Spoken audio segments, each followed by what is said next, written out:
Bea Benaderet was born on April the 4th, 1906 in New York City. She went to the St. Rose Academy.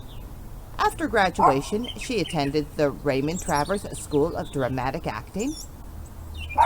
She was then able to get work as part of a stock company and went on the road.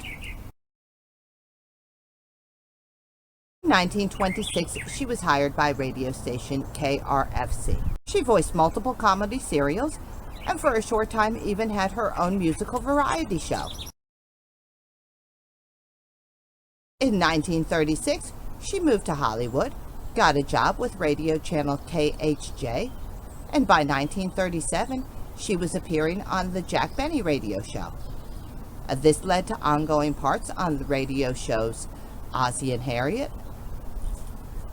George Burns and Gracie Allen, and an 8-episode stint on a show called Green Acres. In 1943, she began doing voice work for Warner Brothers Animation. As a freelance artist, she did not receive on-screen credit, but she was the voice of some of our favorite and most long-lasting cartoons, particularly Granny, Tweety Bird's owner. In 1938, she married Jim Bannon. They were together until 1950 and had 2 children. In 1958, she married Eugene Twombly. They were together for the rest of her life. In 1960, she became the voice of Betty Rubble. That same year, she got her star on the Hollywood Walk of Fame. It's located at 1611 Vine Street. In the mid-1940s, she had met producer Paul Henning. And in 1962, she auditioned for the role of Granny on the Beverly Hillbillies. Now, clearly she was not a fit for that part, but he did create the role of Pearl, Jethro's mother, just for her. She played that for 2 seasons. And in 1963, he cast her as Kate Bradley, the leading role in the sitcom Petticoat Junction.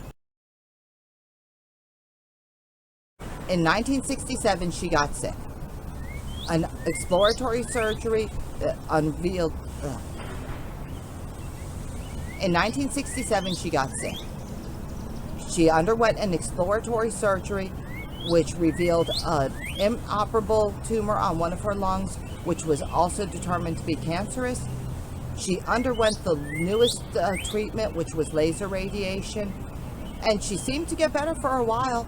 But in September of 1968, she got so sick that she had to stop filming the Petticoat Junction. And on October 13th of 1968, Bea Benaderet died at the age of 62 of both lung cancer and pneumonia. Following her funeral, 4 days later, her husband Eugene Twombly died of a heart attack. They're both buried at the Valhalla Park Cemetery in Los Angeles, California. Her nickname was Busy Bea, and that was one that she certainly earned. She was in countless radio shows. She provided the voice for 108 different cartoon characters. She made 553 appearances on 18 different sitcoms. That includes 294 episodes of Burns and Allen and 174 episodes of Petticoat Junction. She also appeared in 6 movies and 1 made-for-TV movie.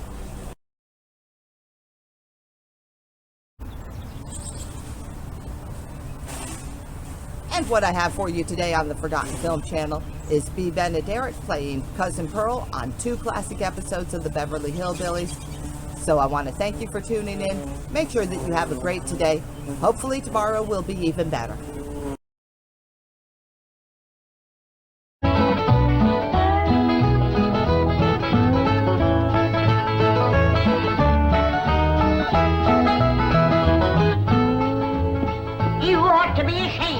Sleep this late? My half the day is gone as pretty near sun up. Land sakes alive, I ain't stayed abed this late in 72 years. Morning, Granny. Now, Jethro, don't you yell at me. I'm going to get breakfast just as soon as I can. Ma's done give us breakfast already, Granny. And now she's got us cleaning the house from top to bottom. How come no one woke me? Well, she says we ain't supposed to wake you. That's how come she shut off your alarm clock. So Pearl done it. I'm sorry I took it out on you, Clock. Pearl, your ma said to bring you this bucket of suds. Oh, morning, Granny. How's your rheumatiz? What rheumatiz? Well, Pearl said you was having some twinges last night. That's how come she put a little Mountain Dew into your squirrel soup. Pearl spiked my soup? Yeah, she figured it would help you to sleep. And you was liking it too, Granny. You kept asking for another slug of soup. Well, that's because I couldn't believe that Pearl could make such good soup. Granny, what are you doing up? Aunt Pearl said I was to give you your breakfast in bed. Beds is for sleeping, not eating. Well, Aunt Pearl said a body had to be waited on and took care of when it gets to be your age. My age? Why, I'm in the prime of life. And you tell your Aunt Pearl that... Never mind, I'll tell her myself. Nah, don't get riled up at Pearl. I reckon she's just trying to be helpful. She's about as helpful as an alligator in a swimming hole. I'd rather be caught twixt a pair of scrapping bobcats than two women trying to run the same house. Granny, I was just fetching this up to your room. Ma figured you probably want to sit and rock a spell when you was feeling strong enough to get out of bed. Irene, you take that back outside. And while you're at it, you fetch some flowers for your ma's sick room. Ma ain't sick. She ain't met up with me yet. Where is she? In the kitchen doing the ironing. Ironing? I ain't done the washing yet. Ma done that while you were still in bed. All by herself? Oh, no. She had all of us helping. Ma gets a kick out of running things. She's gonna get a kick that she ain't looking for. I wanna boot her so hard that every time she sets down, she'll leave my footprints. Sakes alive. With all these newfangled gadgets, work around here is just plain. Where you going with that, Jeffrey? Outside. I told you to take it up to Granny's bedroom. Granny told me to take it outside. You're taking your orders from me and not from Granny. That poor woman is old and tired, and we owe it to her to let her rest. Just hope and pray when I get to be her age that somebody will be looking after me. You can quit hoping and praying. And if you keep messing around my kitchen, you ain't gonna get to be my age. Don't stand there. Do as Granny says. Take it outside. How do you feel, Granny? Did you sleep off the soup? I mean, did the soup help you to sleep? Now, you listen to me, Pearl, and you listen good. When you was a baby and you needed it, I spanked you. And when you was a toddler, I paddled you. And when you was a young'un, I swished you. And I can still do it, Pearl. Besides, the target's a heap much bigger today. Honey, don't be riled. You was looking poorly last night, and I figured you needed a little rest. Honest, you look like the dogs that had you under the porch. You can't scare me with that. I got a head of steam bigger than it has. Gonna make pretty music when you make it shake like this, Uncle Jed? That ain't for playing with, Jethro. You bust that and your ma'll tan you good. Mom, I didn't wash the front of the house as high up as I can get. I'll need a ladder to get the whole thing. Get you to wash the whole outside the house? Yes, sir. She said every inch of it. Well, if she ain't the cleanest woman. Well, come on, I'll help you. Granny? Granny! You can hurt a body with an iron skillet like that? Oh! Jethro, protect your ball! How can Granny hurt you, Ma? You said she was too old to get out of bed. I don't know who's too old to get out of bed. She comes. Oh! I get it, Mom. Hey, Jethro, that looks like fun. I'll swing you now, but you gotta swing me later.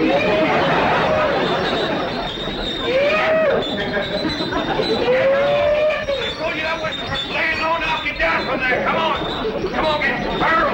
Get your big overgrown boy off the chandelier. I'll get him off there if you get Granny off of me. Ready? You see him? He tried to kill me. Oh! That has gone far enough. All of you. Now, Jethro's gone to fetch the truck around, and we's all going for a nice long drive and cool off some of the tempers in his family. Ain't Pearl? Ain't Cousin Jethrina coming? Oh, no, honey. She wants to practice her singing. She can go sightseeing another time.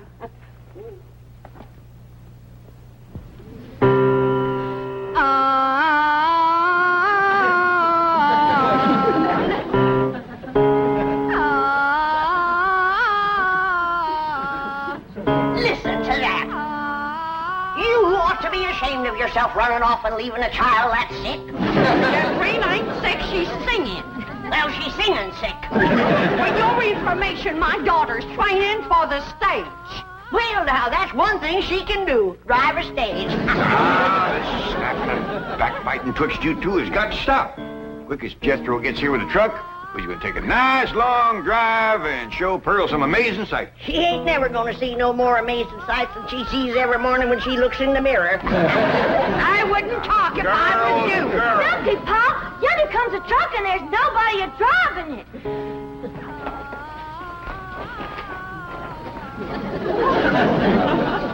What's the trouble, Jethro? It's out of gas, Uncle Jed. They ain't even enough to get to the filling station. Yeah, I'll tell you what, Ellie, you run the house to get Granny's jug, the big one. Ooh, don't tell me that child ain't sick. Nobody makes a noise like that on purpose. You're going to be sorry you said them things when Jethrina commences singing with a big orchestra like Rudy Valley. Ooh, Rudy Valley and his Connecticut Yankees. Did you hear that, Jed? Your traitor cousin Pearl is letting her daughter desert to the Yankees.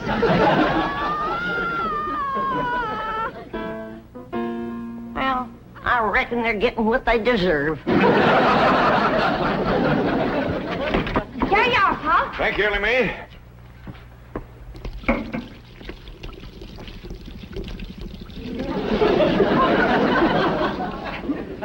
Now, Jethro, see if that'll start. Okay, Uncle Jed. Jethro and me's gonna get gas. We'll be right back.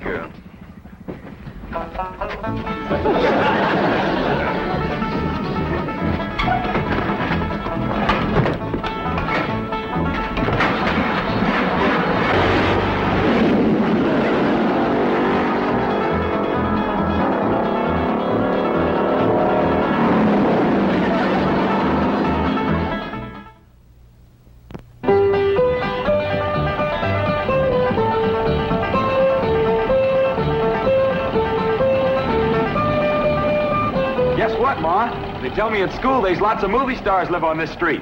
Oh, do you reckon that Francis X. Bushman lives in one of them houses? Wouldn't be a bit surprised. Oh, my stars and garters. If I was to meet him face to face, I'd faint that away. So would he. What'd she say, Ellie? Well, she said... Look at that big house down there. I bet you the movie star lives in that one. Oh, Jethro, drive up the driveway, and I'll go to the door and ask for directions. Directions to where, Ma? Directions to the next corner. Who cares? You didn't stop. I know how to get to the next corner. Now we passed it. Why, that might have been Raymond Navarro's house. I might have got acquainted with him and told him how I play piano at the movie theater back home. Why, I could have played and sung the song I wrote for the chariot race in Ben-Hur. Simmer down, Pearl. I don't reckon that was Mr. Navarro's house. I got a good look up the driveway as we passed. The barn door was open. There wasn't a span of horses or a chariot in there. Well, slow down anyway, Jethro. Land sakes, if I was to see Rod LaRock or John Gilbert or Hoot Gibson, why, I wouldn't even have time to ask for their autograph. Some women is just plain man crazy. What'd she say, Ellie? Well, she said some Let's drive women... down to the business part of town, Jethro, and show Pearl some of the beautiful buildings and stores they got there. Okay, Uncle Jed. Tell your Aunt Pearl not to fret. They's been there, too. Hey, Pearl, Granny said... Never mind, Allie. Drive on, Jethro. I think we'll see some movie stars down there.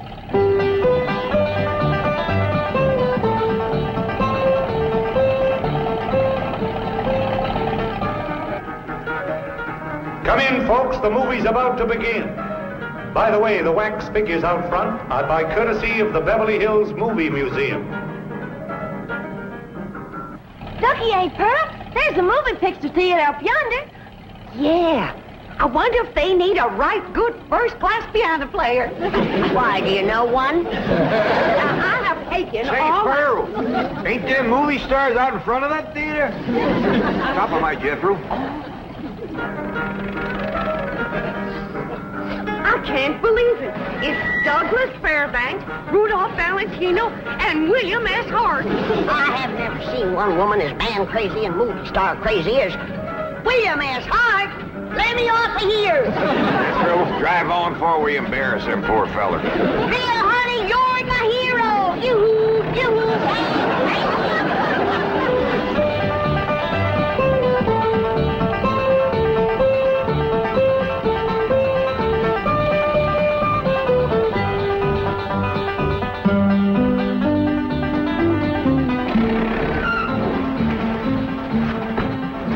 Well, how'd you like it, Pearl? Oh, dear. That was the most thrilling, most exciting thing that ever happened to me. Seeing all them movie stars.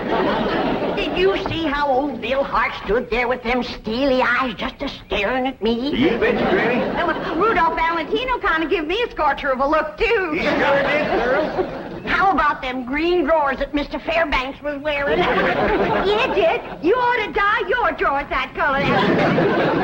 Oh, Pearl, red's my color. Hey, Jethro, let's go for a swim. I'm too hungry, Ellie Mae. All that driving around give me an appetite. Yeah, I reckon all that fresh air give us all an appetite. I'm empty as last year's bird's nest myself. But eating time, too. I reckon I got time for a little friend before Biddle. Hurry up, Ellie Mae. I could eat a horse. Well, just everybody relax. I'll have victuals to cook in for you can say Jack Robinson. Jack Robinson. And you stay out of my kitchen. I believe that kitchen happens to belong to my cousin Jake. Well, I's a granny. And grannies is closer than cousins. Not when the granny's on the wife's side. I got clamped blood in my veins. You want to keep it there, you stay out of my kitchen. Hey, Uncle Jed, come on back. There's going to be a fight. I don't fight nobody twice my age. There ain't nobody twice your age. I happen to be on the sunny side of 45. Well, then move into the shade. You're drying up something awful. Now, hold on. Who's closer related to you, Jed? Her or me? I is, 'cause I's a granny. You're a mother-in-law. I'm blood cousin. You're gonna be... Oh, now, I reckon you're both just as close related to me as folks can be, 'cause I love you both equal. And it'd pleasure me if you'd shake hands. And come out fighting. Come on now, shake hands. Granny, you start it off. Come on. Now, shake hands. Come on, Granny, shake hands with Pearl. Hey, now, Granny, say something nice to Pearl. Go on, say something nice. Pearl? I never did see anything prettier than the weather is today. Now, Granny. Well, that was friendly. Well, say something nice and friendly about Pearl. Don't force her, Jed. She ain't forcing her. She's just trying to think up something extra special nice now, ain't you, Granny? Yeah, and it ain't easy. See? Oh, Pearl. She's always bragging on you. How pretty you are, or what a nice figure you got. I bragged on Pearl's figure. You sure did. You said Pearl got the kind of figure a man likes. Yep. And then I said, too bad a man didn't get it instead of Pearl. I wouldn't talk if I had a figure as bony as you. Now, Pearl. You're built like a sack full of horseshoes. And you're built like a sack full of doorknobs. Now, let me tell you... Uncle Jed, you're breaking up a good fight. Yeah, why don't you go out and help your sister Jethrine? Well, what's she doing? I don't know. Find out what she's doing and go help her. Ah, you never let me have any fun. I'm asking you just as nice as I know how to stop all this backbiting and bickering. You're both fine-looking women. I'm proud to be kin to you. Why, if folks didn't know, they'd think you was Ellie Mae's sisters. Oh, Ellie, honey.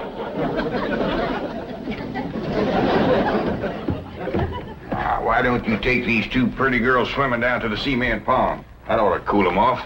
In the dead of winter? Oh, the water stays warm all year round, ain't Pearl? Yeah, must be fed by some kind of hot mineral springs or something. That ought to be mighty good for your rheumatiz, Granny. And I'll fix lunch while you're swimming. I told you to stay out of my kitchen. And I told you that... Now, that's enough. And I hear one more word spoke in anger out of either one of you, dogged if I ain't gonna take a switch to you.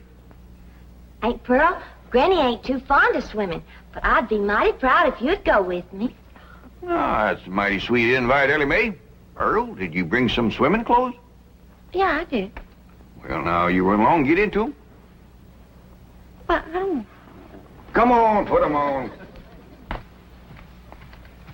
All right, doggies. I bet you Pearl in them swimming clothes has got the figure of a young girl. She better give it back before she stretches it out of shape anymore. I didn't say it in anger. I'm smiling.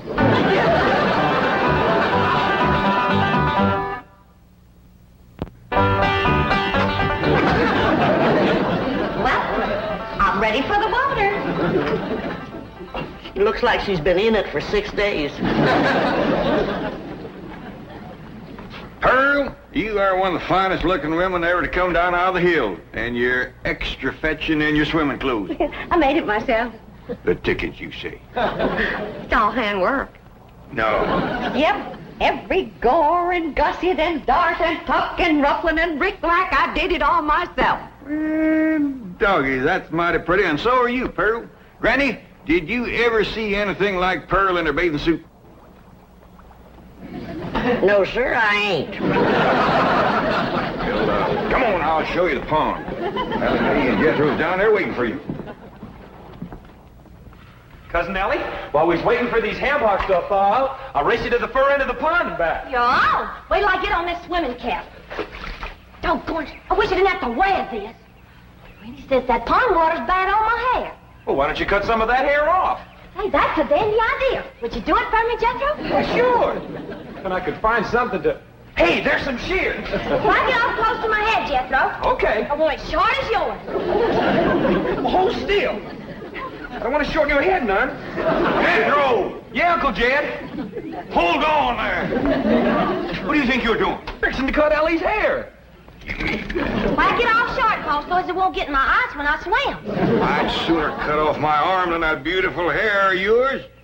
Now, don't you never get a notion like that in your head again, nor you neither. You mean I gotta let my hair grow long as Ellie's? Jethro, why don't you try using your head for thinking? I have tried, Ma, and it hurts. Keep an eye on these two. I gotta go back up the house. I will, Jed. Hey, Ma, you want to race Ellie and me to the fur end of the pond and back? In the water? Yes, sir. And get my swimming suit wet? Yeah. Oh, you do bear watching, both of you. You them ham hocks? Yeah, Ma. Where'd they come from? From pigs, I reckon. How did they get here? I took them out of the icebox. I was getting awful hungry.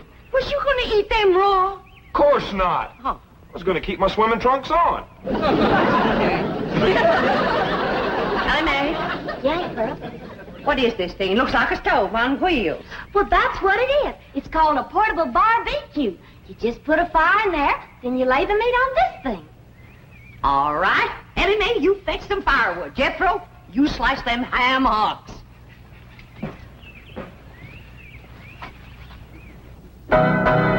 What would you like to hear next, Uncle Jed? Well, can you play Dixie? Why, sure.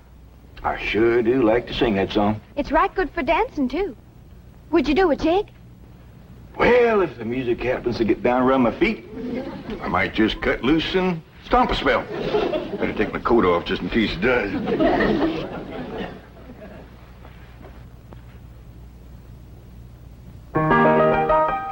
Oh, I wish I was in the land of cotton. Old times there is not forgotten. Look away, look away, look away, Dixieland. I wish I was in Dixie, hooray, hooray. In Dixieland I'll take my stand to live and die in Dixie. Away, Away, away, away, away down south of Dixie. Away, away, away away down south in Dixie.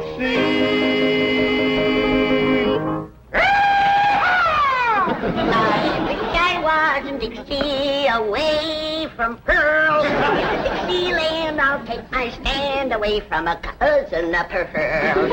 Away, away, away down south in Dixie. Away, away, away from Pearl and Dixie. Oh, I was in Dixie, away from Pearl and old Pearl, and away from Pearl and Dixie.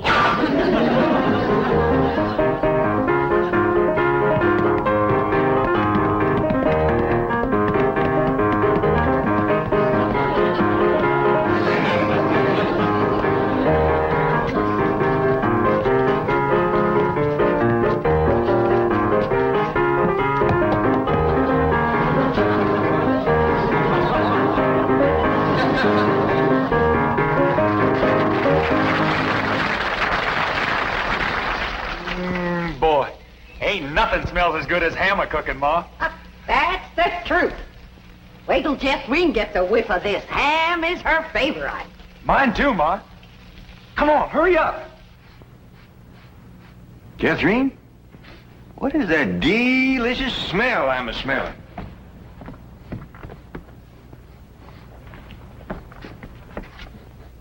It smells like hammer cooking, Uncle Jed. Well, let's get on down to the cement pond, tell everybody we're going to have ham. That is a shortcut.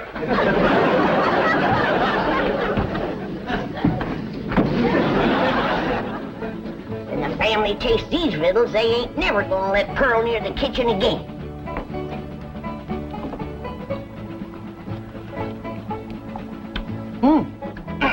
Good. Come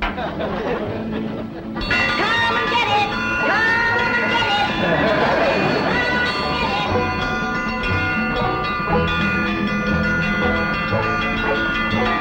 Come on, everybody! Whistles on! Land sakes! They're all so hungry they can't get up.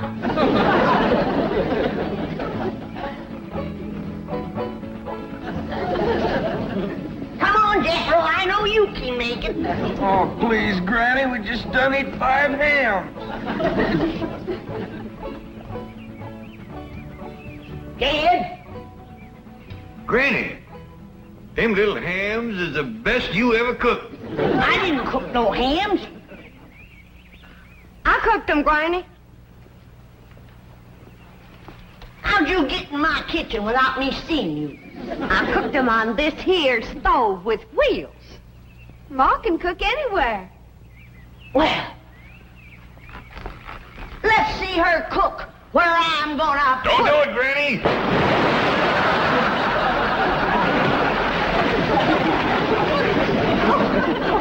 Just a minute. Here's your stove.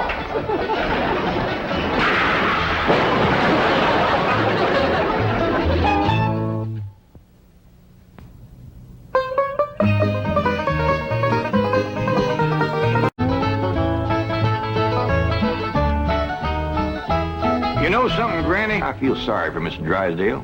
Well, that poor man might as well be single with his wife gone all the time. He's a lost soul, Jed. I was glad you invited him over for supper last night. But even my cooking didn't cheer him up. Yeah, I noticed he hardly touched his plate of grits and possum belly. Even when I spooned on some gopher gravy. He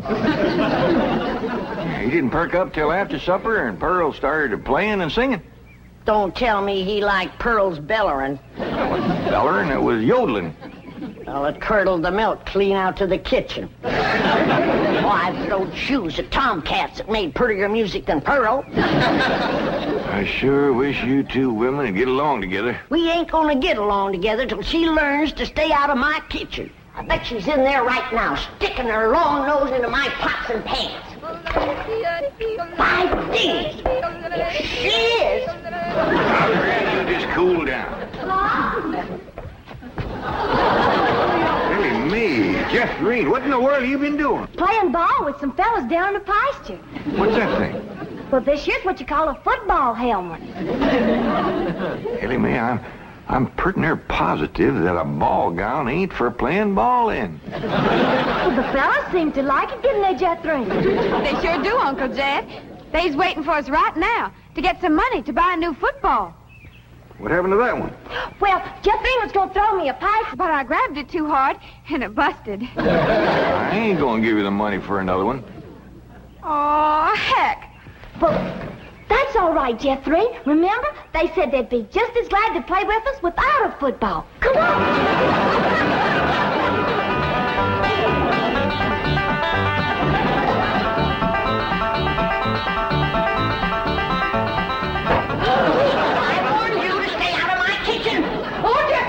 Save your Lord, protect me from that wild woman. Hold her Jethro so I can paddle her. Granny, a thing like that could smart.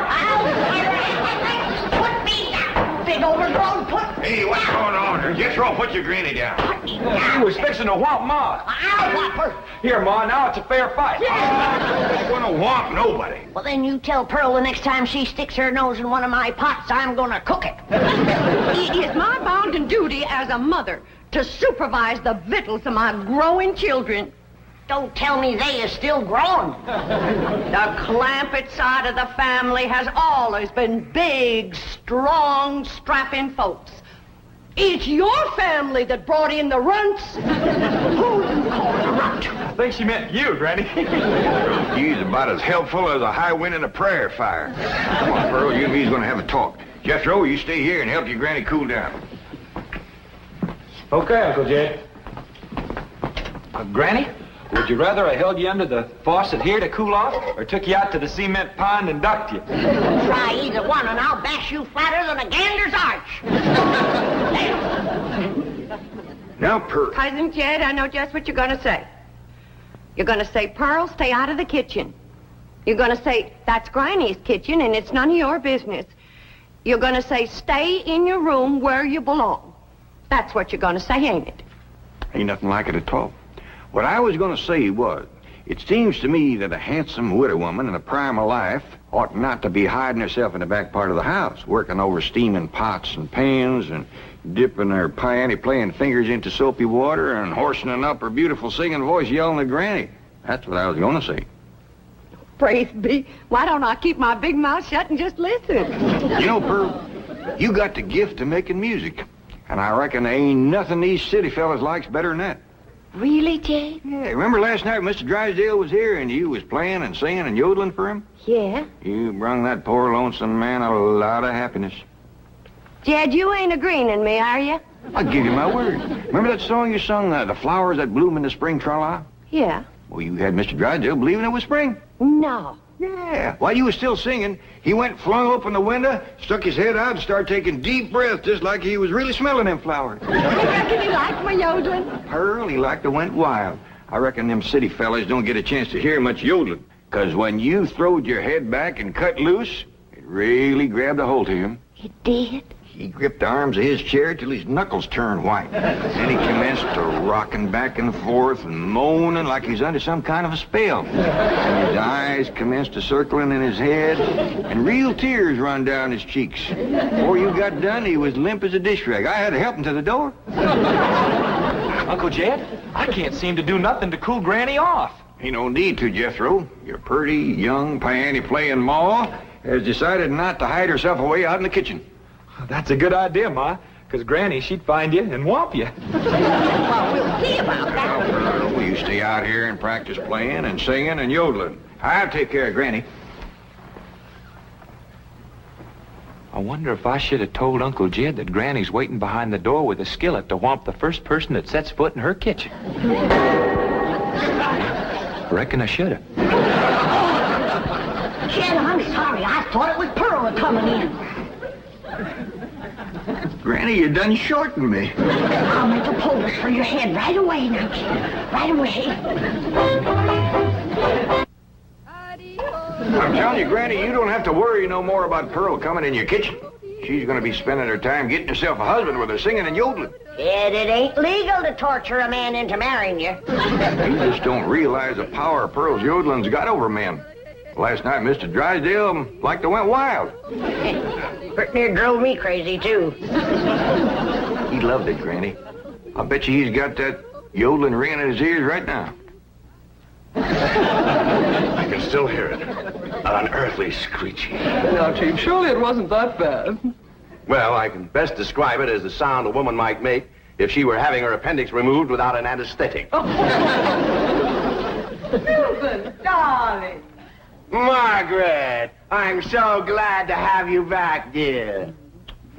What a cunning hat, dear. Is it you? Welcome home, Mrs. Drysdale. Thank you. Milburn, I have the most marvelous news. I'm going to a health farm in Arizona. What? Some women were talking about it on the plane. It's terribly chic, quite expensive, and you don't need any willpower. They just force you to be healthy. The doctors are all deliciously mean. But, Margaret, you are healthy. Every doctor in the United States says you're healthy. But dear, this is different. They reduce you as well. Margaret, if you want to lose weight, just stay home and we'll have dinner at the Clampetts every night. Now, you can't eat the food, but you won't leave hungry. Because Cousin Pearl will yodel your appetite away. But Milburn, it's so fashionable to go to a health farm. Oh, Margaret, please stay home and run the place for a while. You have plenty of servants. Yes, but we have no one to manage the place. And with both of us away most of the time, the servants are asleep on the job. Well, just hire a good, efficient housekeeper. Oh, yes, just try and find one.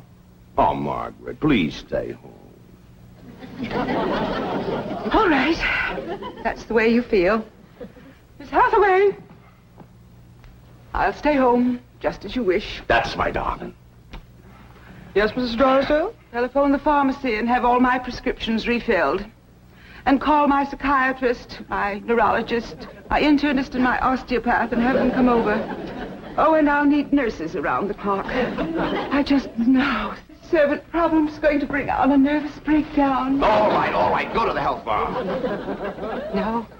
No. My place is at home. Please go to the health farm. All right. If you're sure that's what you want. Oh, I want it. Milburn, I promise to come back a new woman. Goodbye. Just think, Milburn, you'll have a young, glamorous wife. Slim, trim, beautiful. All right. Start looking for a new housekeeper. Won't do any good, Chief. We've been through this with... Mr. Drysdale's office. Who's calling, please? Tell him it's a surprise. Surprise? That's what she says. Melbourne Drysdale speaking. What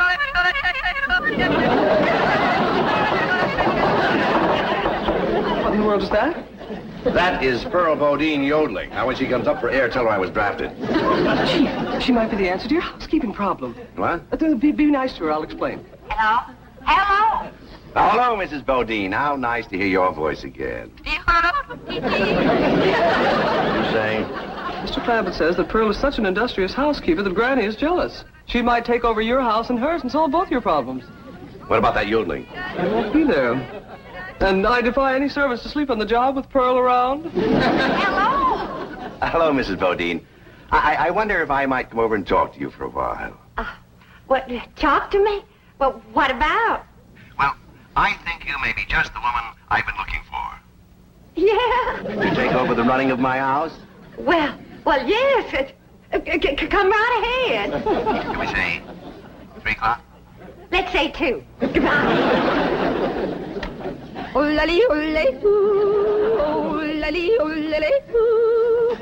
Will you stop that infernal caterwauling of yours? It might be infernal caterwauling to you, but it's pure catnip to me.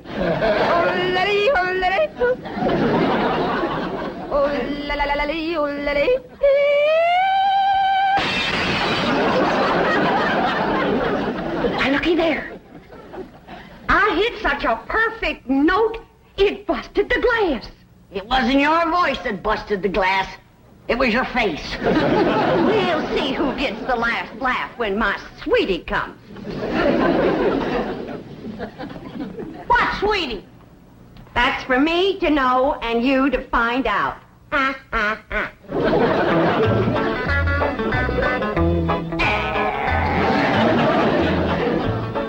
Sure is nice of you to share your soap with Miss Drysdale. Well, with my lye soap, she'll be happy to stay home and do her housework. Ready?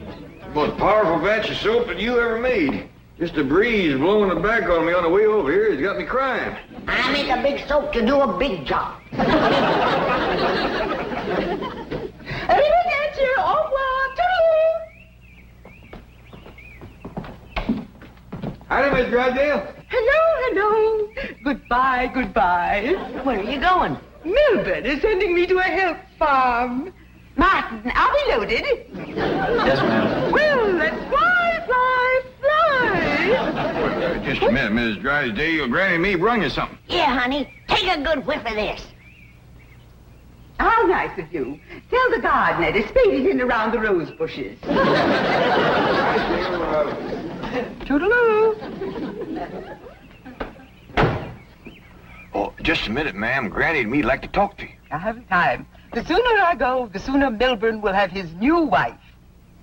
Did you say new wife? Completely new.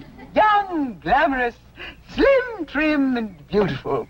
Oh, Martin, did we pack my medicine? 16 bottles, Mrs. Drysdale. Drive on. Toodaloo.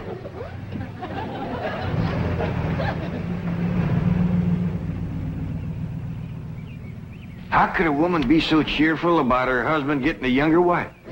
You heard her. She's loaded. Yeah, both of them. Sued to the gills. Who do you reckon is the woman that busted him up? Hard to tell, Granny. There's so many young, beautiful women out here. Yeah, probably one of them glamorous movie stars.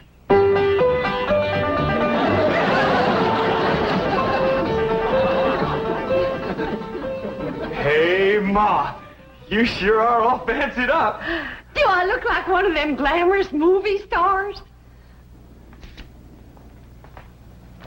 Yeah, by golly, you do. Which one? Milton Sills. Go on and get out of here. Now, listen. You find your sister Jethrine and your cousin Ellie Mae and tell them to start practicing to be bridesmaids for my wedding. Are you getting married, Ma? Well, it ain't official yet, but I sure got him anxious. Get going.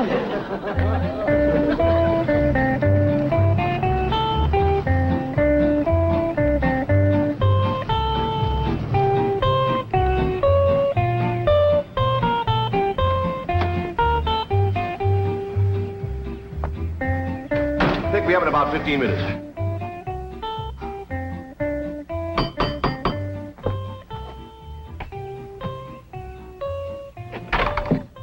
Oh, Mrs. Bodine. Why, Mr. Drysdale, you are anxious. If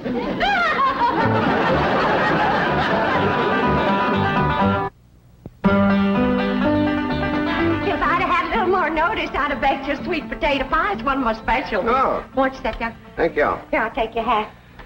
Yes, sir, I just love to cook, and I love to sew, and I love to keep house. Yes, I've heard you're an exceptional housekeeper. But I ain't one of them fussy ones. No, sir, not me. I say a man's home is his castle, and it is the duty of a woman to make him comfortable. Oh. Here we go. Yes, sir. A man works hard all day, and when he gets home, he has a right to enjoy himself. Take off his shoes and relax and listen to some soothing music to calm his jangled nerves. Please, Mrs. Bodine, not like that. Mr. Drysdale, I gotta ask you to keep a grip on yourself. We're all alone in the house. If you want me to keep a grip on myself, I must ask you not to play or sing or yodel. I understand. Kind of makes you go all to pieces. Yes, it does. Well, you come on back, and you sit down. Why, Mr. Drysdale, you're perspiring. Why, you gotta get relaxed. But please. A man can't say what's on his mind unless he's resting easy. Land sakes. And with that tie and collar a choking you, it's a wonder you can talk at all. Oh, Mrs. Bodine, I'll be all right. Really, I will. Mr. Drysdale, you got a hole in your stocking. It's nothing to be ashamed of. When a man ain't got a woman around to care for him, them things is bound to happen.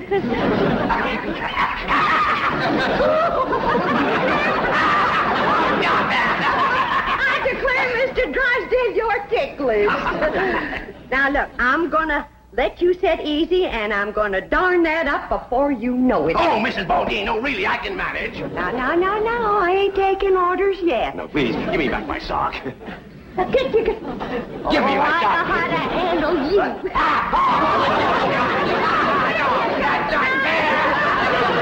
Uncle Jed, Granny, Ma's gonna get married. What? Oh, true. Well, she wouldn't tell me, but she was expecting him any minute. I reckon he's inside right now. Let's go in and see who it is. No,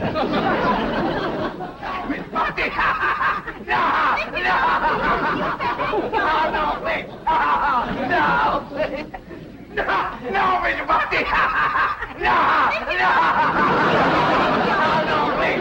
Mr. Drysdale. I reckon Pearl is a young, beautiful woman that busted up his marriage. Huh? It's been her singing and yodeling that drove him to it. Mr. Drysdale. Mr. Clappett, it was just, your cousin and I were... Oh, no, we weren't. Jethro, leave the room. Leave the house. Did you have to come back right now? We was just going great. Pearl, what's the matter with you? Man crazy, always was. Mr. Drysdale, get yourself decent. I'll be back to talk to you.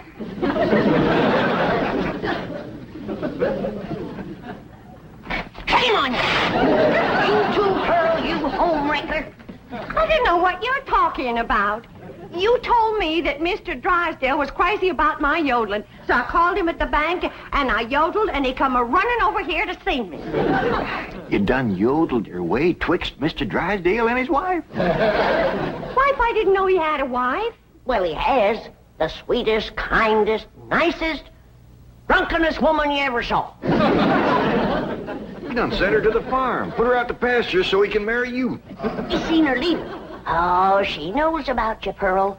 Said her husband was going to get a new wife. Young, glamorous, slim, beautiful. Jed, that can't be Pearl. You're forgetting what a powerful spell her voice throws on a man. Now, Pearl, I'm going back in there and try to talk some sense to Mr. Drysdale. Whatever you do, don't yodel.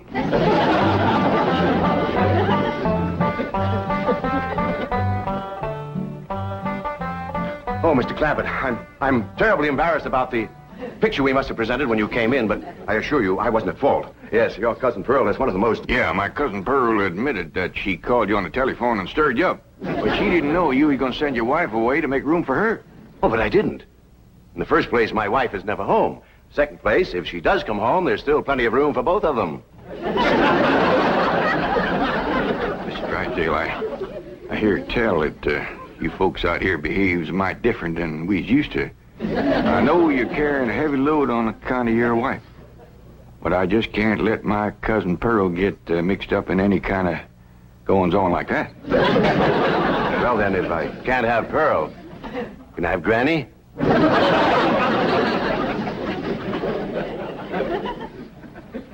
Lord love you, you're a desperate man. What are they saying? How can I hear when you keep pestering me? Oh! Jed told you not to yodel. I was screaming. Hell indifference. What in the world happened to you? We was playing football with some boys. Yeah, and they sure was dumb. Jethro was a-toting the ball, and they kept a-tackling me. Go get cleaned up, both of you. But Jethro says you want us to be bridesmaids at your wedding. Yeah, who you marrying, Aunt Pearl? What's his name, Ma? Puddin' and Tame. Ask me again, and I'll tell you the same. Now, get upstairs. That's a funny name, Puddin' and Tame. Oh, Ma don't care. She once said she'd marry Humpty Dumpty. Well, I like Jethro and Tame better than Jethro and Dumpty. That poor man in there is so sick of his drinking wife, he is wanting to marry either one of you two. Last one in is an old maid. Ready? We's trying to save the marriage, not bust it up, and I think I got an idea that'll do it. Now, I want you two to wait in the kitchen. And when I bring Mr. Drysdale in, I want the two of you. Yes, sir, Mr. Drysdale. Both them fine, hard-working, good-cooking, housekeeping women is in the kitchen there. All you have to do is go in there and take your pick. Oh, this is marvelous of you. Nobody knows. Oh, no. And they took the pledge.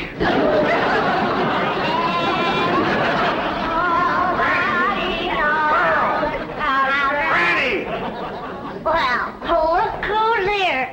It's old Jed himself. And there's Milby, baby.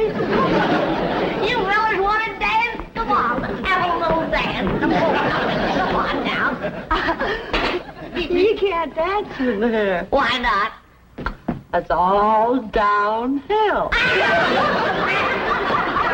your pick now, Mr. Drysdale, while I can still walk over to your house. Oh, he's gonna pick me. Ain't you, sweetie, Milby? Oh, no, he ain't. He's gonna take me, ain't you? Listen, you get your banker grabbing hands off of him. Will you shove it, fella? Will you shove it, huh? I'll show you. Shove it there.